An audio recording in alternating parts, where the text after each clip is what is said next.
సహోదరి సహోదరులారా, మీకు శుభవార్త. 2025 సంవత్సరంలో మొత్తం 365 అంశాలను మీతో పంచుకోబోతున్నాము. జనవరి 1వ తేదీ నుండి ప్రతిరోజు ఒక అంశము మరియు దానికి సంబంధించిన వాక్యమును పంచుకుంటాము.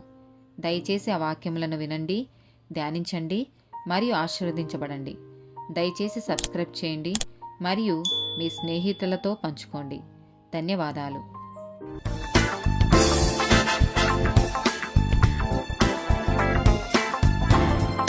228th day topic ఔషధము.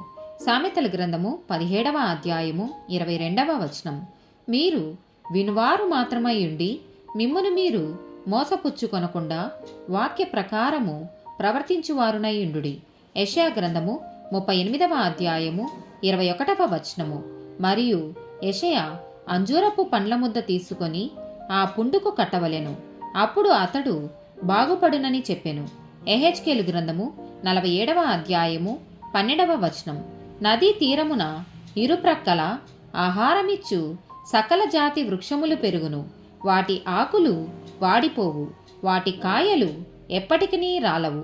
ఈ నది నీరు పరిశుద్ధ స్థలములో నుండి పారుచున్నది గనుక ఆ చెట్లు నెల నెలకు కాయలు కాయును, వాటి పండ్లు ఆహారమునకును వాటి ఆకులు ఔషధమునకును వినియోగించును. 1 తిమోతికి రాసిన పత్రిక 5వ అధ్యాయము 23వ వచనము.